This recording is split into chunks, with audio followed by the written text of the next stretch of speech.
Yo l'équipe, c'est Captain Mankai de retour pour une troisième vidéo et donc on va poursuivre notre analyse des rosters de NBA. On en a déjà vu 15 dans les vidéos précédentes. Je vous remets le lien de la précédente juste au-dessus. Et on va poursuivre donc aujourd'hui avec 8 nouvelles équipes que l'on va donc analyser. Petit rappel, ceci n'est pas du tout un conseil en investissement, c'est juste une analyse qui est faite par un mec qui suit la NBA. Donc voilà, faites-vous votre avis, combinez les éléments que je vous donne avec vos connaissances, avec vos recherches pour vous dire si c'est optimal ou non d'acheter tel ou tel joueur. Voilà, je poursuis et je bascule directement donc sur l'analyse et on va commencer par l'équipe du Miami Heat. Donc Miami Heat d'un très grand Jimmy Butler qui s'était fait une coupe incroyable pour l'édition des nouvelles cartes. Donc voilà, le Miami Heat, c'est un petit peu compliqué de se faire une analyse quand on voit la saison qu'ils ont fait l'année passée, où ils terminent, je crois, à la 9 place et ils arrivent à se sortir des play-in et viennent écraser une à une les équipes qui se mettent en face, notamment les Bucks de Milwaukee. Donc très très compliqué, mais je pense voilà, que sur la saison régulière, ça risque d'être assez complexe, hein. De mon point de vue, l'analyse de l'équipe, c'est que elle s'est quand même fragilisée, affaiblie, avec les départs de Max Truss, les départs également de Gabe Vincent parti. Donc je pense que ça va être compliqué. Donc ils sont renforcés derrière en recrutant Josh Richardson, mais c'est pas du tout le même profil. Et voilà, ça dégage quand même vachement moins d'assurance, même si c'est un grand shooter. Il retourne au hit. Donc voilà, à suivre. Pour l'instant, il n'a pas encore joué ou juste fait ses débuts. Il revient de blessure, donc à voir en tout cas dans quel état de forme il est. Mais ce sera vraiment à suivre. Joueur que je trouve en tout cas intéressant, c'est Thomas Bryant, qui avait fait de très bonnes choses aux Lakers, qui a une demi-saison un peu plus compliquée quand il a rejoint les Nuggets, mais voilà, les champions. Donc voilà, à suivre en tout cas du côté du Heat, ces deux joueurs-là. À ça, on peut ajouter également Tyler Hero qui va faire son grand retour après une grosse blessure sur l'année passée. Donc à voir également dans quel état de forme il va être, mais on sait que c'est un shooter qui est très très intéressant quand il est en forme, donc vraiment à surveiller. Le troisième joueur à surveiller, c'est Jamie Jaquez, donc un rookie qui montre de très bonnes choses sur ses débuts de saison. Il bénéficie des absences de Josh Richardson et de Caleb Martin blessés. Donc il gagne du temps de jeu et il fait de plutôt bonnes choses. Donc à surveiller vraiment sur la suite de la saison pour voir justement comment il va être utilisé. Mais voilà, vraiment en tout cas à l'avoir à l'œil ce petit, puisque justement il fait de très bonnes choses et donc ça peut être de belles opportunités pour aligner dans les équipes de contenders, voire de underdog.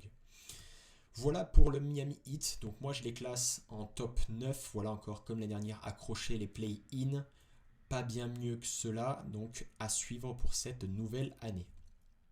On poursuit avec pour moi les favoris de la conférence Est, les Milwaukee Bucks, d'un très grand Giannis Antetokounmpo qui dorénavant va être épaulé de Damian Lillard. Donc ça c'est la vraie grosse info mercato qu'il y a eu. C'est l'arrivée des Portland Blazers de Lillard. Donc on va voir comment le mix entre ces deux stars va donner, mais moi j'y crois énormément en tout cas, puisque pour moi c'est deux joueurs qui sont extrêmement complémentaires. Donc voilà, ça peut être très très intéressant. On a vu sur ce début de saison que sur un match, Lillard a envoyé du très très lourd, puis depuis c'est un peu plus en retrait. Donc voilà, je pense qu'il va falloir quand même un petit peu de temps pour que la sauce prenne. Mais je pense que ça peut être très très intéressant, en tout cas pour cette équipe des Bucks, que je vois vraiment en tout cas exploser cette année et voilà, lutter en tout cas pour le titre de champion NBA. Ça c'est sûr. Donc à leur côté, on aura toujours l'éternel Brook Lopez qui avance son âge et qui reste toujours vraiment une valeur sûre en tout cas à ce poste de pivot. C'est sa 16e saison de NBA. Mais voilà, il continue en tout cas d'être au top niveau. Ça, c'est pour moi les trois big men qu'on va voir en tout cas côté Milwaukee. J'ai pas mis Middleton puisque pour moi c'est un joueur qui est pas forcément fiable. Il se blesse beaucoup même s'il a de grandes qualités. Donc pour moi, ça sera pas forcément en tout cas une tête d'affiche à surveiller. Sauf retournement de situation, comme je l'ai dit dans les précédentes vidéos, la saison est très longue. Les joueurs à surveiller pour les Bucks cette année, ça va être Bobby Portis, comme l'année dernière pour moi. Il a fait une énorme saison en sortie de banc. Il bénéficie des blessures. Voilà, à chaque fois, il fait de très très grosses perfs. Donc à surveiller de très près. Bobby Portis. À cela, on ajoute forcément Malik Beasley qui voilà, provient du coup des Lakers où il a été vraiment en dedans. Ça s'est pas très bien passé. Il a eu du temps de jeu par-ci par-là, mais Il n'a pas su en tout cas faire ce qui était attendu de lui. Mais voilà, on sent qu'il est revanchard, le garçon, et il fait de très bonnes choses voilà, sur le début d'année. Je sais qu'il avait un L10 de 5 pour débuter. Les managers se l'arrachaient. J'en ai profité pour vendre le mien en rouge. Mais voilà, vraiment en tout cas un joueur qui, je pense, va faire de très bonnes choses du côté des Bucks. La petite pièce que je jette, c'est sur Marjon Beauchamp, qui était donc rookie l'année dernière, qui est vraiment un fidèle des Bucks. Il est vraiment acclamé à chaque entrée sur le terrain. L'année dernière, c'était assez incroyable et marrant. Il a de bons moves, il a un bon shoot. Voilà, j'attends de voir en tout cas cette deuxième saison. Je pense qu'il va avoir un peu plus de responsabilité que l'année dernière. Malheureusement, je crois qu'il vient de se blesser. Donc c'est vraiment dommage, mais rien de grave. Il devrait revenir très prochainement. Donc à suivre vraiment ce petit jeune là, voilà. Marjon Beauchamp. Donc comme je le dis, top 1 à l'Est, à suivre et à surveiller, voilà, au coude à coude en tout cas avec les Boston Celtics. Ça devrait se suivre. On repart à l'ouest avec les Minnesota Timberwolves. Donc voilà, pour moi cette équipe, c'est un peu l'équipe que je trouve pas cohérente dans cette NBA, puisque je ne comprendrai jamais le recrutement de Rudy Gobert et son arrivée, puisque voilà, il se marche un peu sur les pattes avec Karl Anthony Towns. C'est deux bons postes 5, donc du coup ils ont reculé Karl Anthony Towns en 4. Mais voilà, je trouve que ça ne matche pas forcément, mais bon, maintenant peut-être qu'avec une année de plus en bagage, ça va leur permettre de travailler mieux ensemble. Ça reste une équipe qui est assez difficile à bouger, mais voilà, je n'attends pas grand-chose en tout cas de leur part, sauf si voilà, on a Anthony Edwards, on le sait, il est capable de fulgurance. Si il gagne en régularité, il peut tirer l'équipe vers le haut. Voilà, c'est vraiment un très très bon joueur, je trouve, Anthony Edwards. Donc voilà, on ne sait jamais si la mayonnaise prend, ça peut être très intéressant.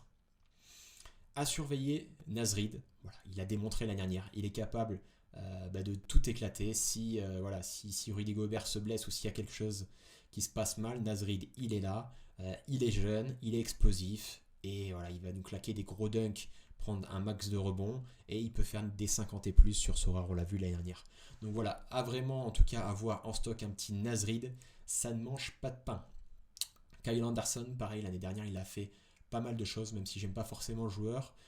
On sait que c'est en sortie de banc ou pareil en cas de blessure, s'il rentre, on sait très bien que ça peut être quelqu'un qui va claquer pas mal de points. Donc à surveiller. Le nouvel arrivant, qui me paraît intéressant pour l'instant, il n'a pas fait ses preuves, mais j'en attends beaucoup de sa part, c'est Shake Milton qui provient des Sixers. Il a fait de très bonnes choses, vraiment l'année dernière en tout cas avec les Sixers. Donc à suivre sur cette saison. Dans l'ordre de la rotation, moi je pense qu'il arrivera donc derrière Mike Conley. Donc à suivre vraiment de très près ce joueur qui a montré de bonnes choses l'année passée. En termes de classement, je les classe en top 10. J'attends pas bien mieux de leur part, comme je le disais précédemment. Je comprends pas forcément la cohérence et ils ont un peu de mal à jouer, donc ce qui fait qu'ils sont pas forcément réguliers. Ils viennent tout juste de battre les Nuggets, donc preuve qu'ils sont capables de faire de très bonnes choses. Mais voilà, derrière, je sais qu'ils sont capables de perdre contre des équipes beaucoup plus faibles. Donc à surveiller, voilà ce que je peux vous dire sur les Minnesota Timberwolves.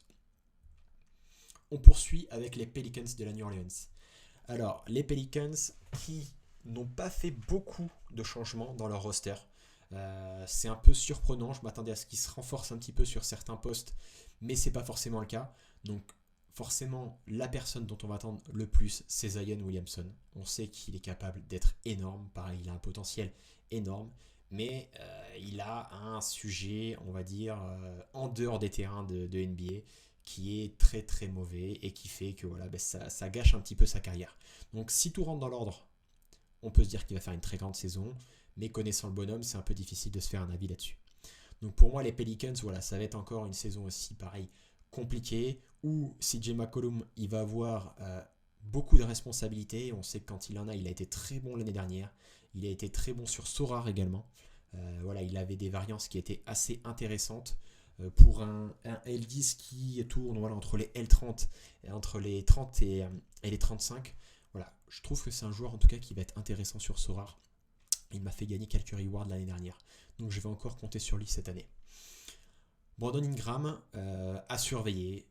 Entre quelques blessures, il peut faire quelque chose de pas mal, mais il a encore une nouvelle fois blessé. Je ne sais pas si c'est grave ou non, mais il n'avait pas fait un très très bon début de saison. Sur les joueurs à surveiller, on va reprendre José Alvarado, qui qui a été énorme l'année dernière sur certains matchs. Voilà, une vraie gâchette à 3 points, un joueur que je trouve très intéressant, avec un beau shoot, c'était assez beau à voir. Trey Murphy, pareil, qui a été très très bon l'année dernière. Vraiment, pour moi, c'était un peu la révélation des Pelicans. Pour sa 3e saison NBA, on va voir ce qui va nous sortir cette année. Donc là, il est blessé, donc on va attendre son retour avec impatience, mais ça peut être très intéressant. Donc blessure à droite, blessure à gauche, fait que notre petit rookie Jordan Hawkins gagne sa place. Il est titulaire depuis le début de saison. Et c'est très intéressant de voir que ce 18e tour de draft montre de très bonnes choses. Il a déjà fait quelques bons scorings depuis le début d'année. Donc vraiment à surveiller de très près. On a Matt Ryan aussi qui grappille des minutes dans le roster en provenance des Wolves. Je ne l'ai pas mis dans les cartes à suivre, mais voilà, il fait des choses quand même intéressantes depuis le début de saison. Après, je pense que quand les blessés vont revenir, on risque de ne plus voir, donc à surveiller, mais voilà, pas forcément un conseil que je vous ferai. Voilà, top 9, play-in pour les Pelicans de mon point de vue. On poursuit avec les Knicks de New York. Donc les Knicks de New York qui sortent d'une très très belle saison l'année dernière, puisque ils ont été top 4, top 5, je ne sais plus. Mais voilà, ils ont fait une très très belle saison. Leur roster a très peu évolué. Donc on va voir s'ils vont pouvoir s'appuyer sur la saison dernière et donc confirmer les belles choses que l'on a vues l'année dernière. Mais voilà, ça va être une saison peut-être un petit peu plus complexe. Toujours la saison de la confirmation, c'est jamais simple pour les équipes. D'autant plus qu'ils n'ont pas donc changé grand-chose dans leur roster. L'arrivée notable pour moi, c'est l'arrivée de Donte DiVincenzo qui provient des Warriors. Pour l'instant, il ne montre pas grand-chose.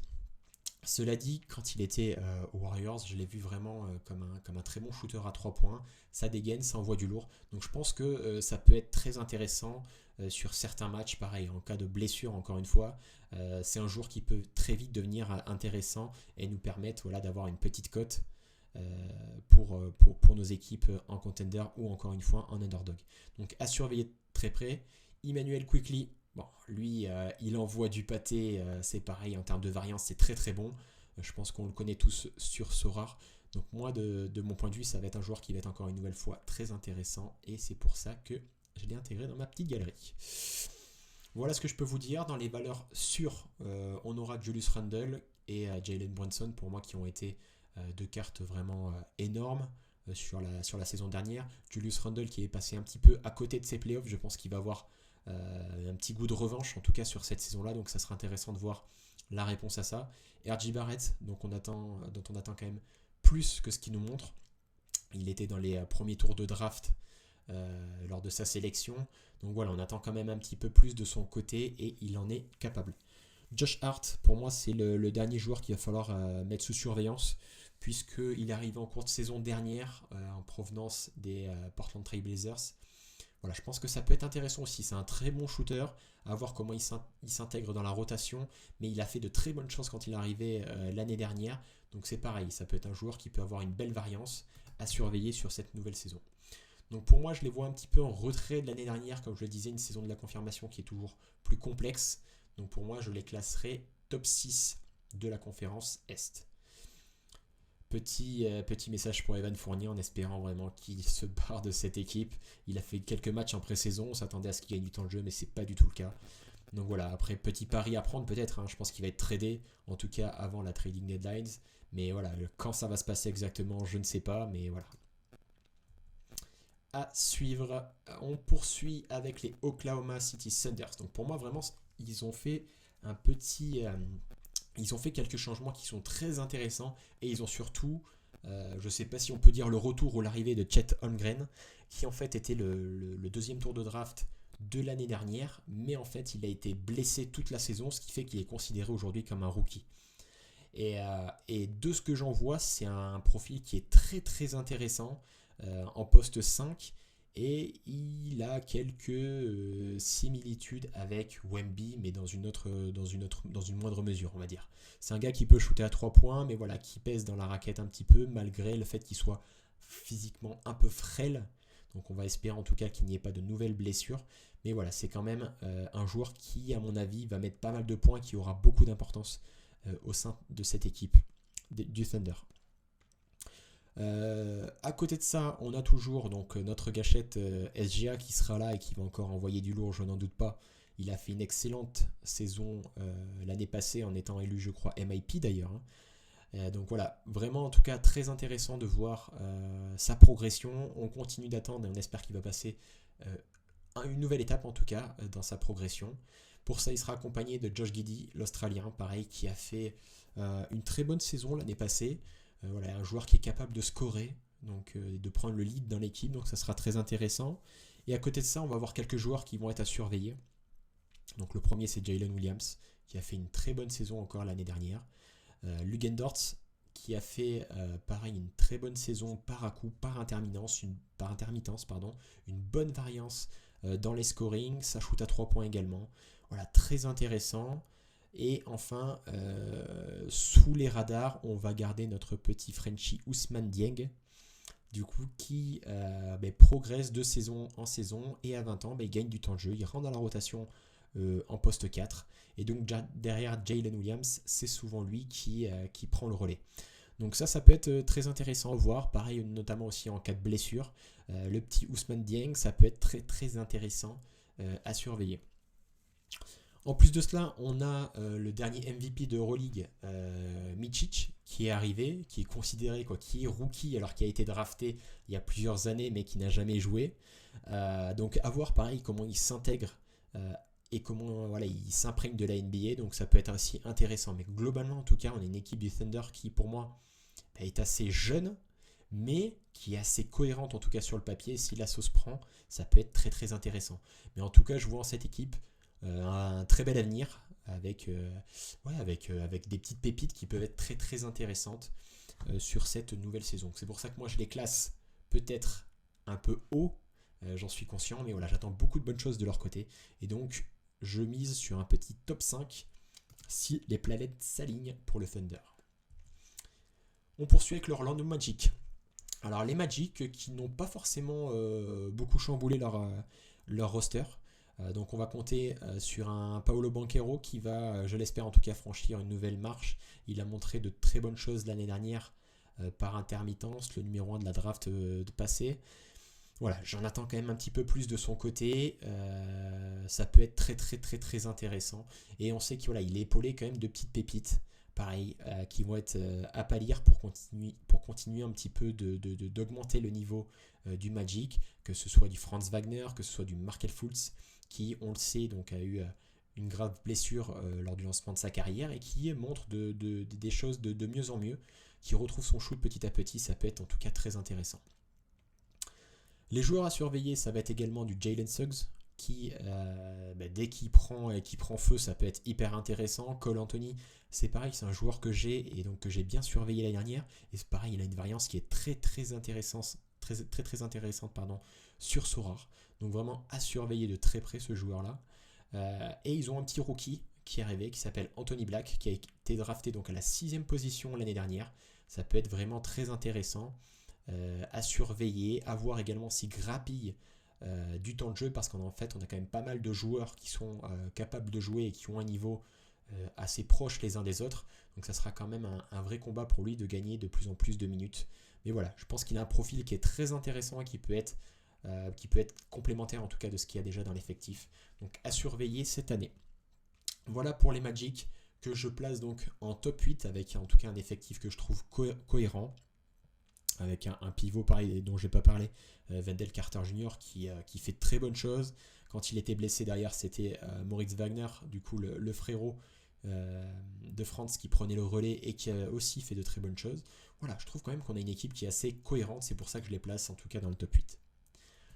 On finit cette partie d'analyse des rosters avec les Sixers d'un Joel Embiid, du coup, qui sera donc la seule tête d'affiche de cette équipe-là, puisque James Harden vient de les quitter pour rejoindre les Clippers en échange de pas mal de joueurs. En échange donc de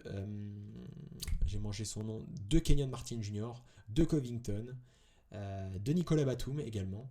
Donc voilà, un vrai gros trade en tout cas. Donc on va voir aussi comment ce roster va fonctionner. Un roster qui est pas mal enrichi, mais on va voir maintenant comment la sauce prend entre tous ces joueurs-là. Donc on aura toujours un Joel Embiid qui va être qui va être incroyable, hein, pour moi, qui va faire partie des top players. On va voir aussi également s'il va réussir à garder son titre de MVP de la saison passée. Mais sur Sorare, voilà, en tout cas, c'est un joueur qui est très très intéressant. Donc à côté de ça, on va voir Tyrese Maxey qui va prendre plus d'importance en tout cas dans l'équipe. Et également, celui que j'ai pas mis, c'est Tobias Harris qui, sur ce début de saison en tout cas, montre de très bonnes choses. Il prend plus de shoot, plus de responsabilités. Donc à suivre également son évolution à Tobias Harris. Le problème de ce joueur-là, c'est que je trouvais qu'il avait des perfs qui étaient assez linéaires. De fait, sur Sorare, c'était pas forcément intéressant d'avoir ce profil-là. À suivre donc, Tyrese Maxey, DeAnthony Melton, pareil, qui va avoir plus de responsabilités et on sait qu'il est capable de faire d'excellentes choses. Il l'a montré l'année dernière quand James Harden ou encore Joel Embiid étaient blessés, donc ça peut être très intéressant.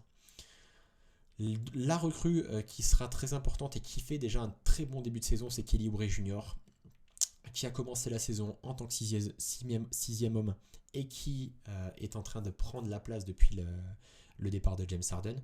Donc à surveiller de très près ce petit joueur. Paul Reed également, qui a montré d'excellentes choses l'année dernière. Moi personnellement, je l'ai déjà acheté en cas de blessure d'un Joel Embiid. Il a été testé aussi en pré-saison en poste 4, donc ça sera à surveiller de très près pour voir comment ce joueur sera utilisé. Et enfin, le pari que je prends, ça va être sur Kenyon Martin Jr., qui était très très bon l'année dernière aux Houston Rockets, qui ne s'intégrait pas forcément en tout cas dans la rotation au sein des Clippers. Donc ça va être un peu un pari à prendre, mais je pense que ça peut être intéressant d'avoir ce profil-là qui va rentrer à mon avis dans la rotation du poste 3 et qui va se placer derrière Tobias Harris. Donc à suivre, mais cette équipe en tout cas me paraît aussi très cohérente sur le papier. Le départ de James Harden, je pense, ne devrait pas trop leur peser au vu des joueurs qu'ils ont récupérés. Je pense que ça va enrichir la rotation et donc bonifier en tout cas le collectif des Sixers. C'est pour ça que moi d'ailleurs, je les place en top 3 derrière les deux goths que sont Milwaukee et Celtics. Donc voilà, troisième place pour les Sixers. En petit récap, donc à l'issue de cette troisième vidéo, je vous réaffiche le classement qui se dessine de mieux en mieux, notamment sur la conférence Est, où voilà, il nous manque juste 2 équipes pour finaliser ça. Il nous reste donc plus que 7 équipes que j'analyserai dans la prochaine et dernière vidéo d'analyse des rosters. Tac, tac, tac. Du coup, je vous laisse sur cette dernière vidéo, sur cette troisième vidéo, pardon. N'oubliez pas de mettre un petit pouce, de liker, de commenter cette vidéo. Faites-moi vos retours sur les joueurs que je vous propose. Est-ce que vous êtes d'accord ou non avec moi? N'hésitez pas, c'est le moment en tout cas de faire votre retour. Abonnez-vous, partagez la vidéo et puis voilà, c'était Captain Mankai et je vous dis à la prochaine.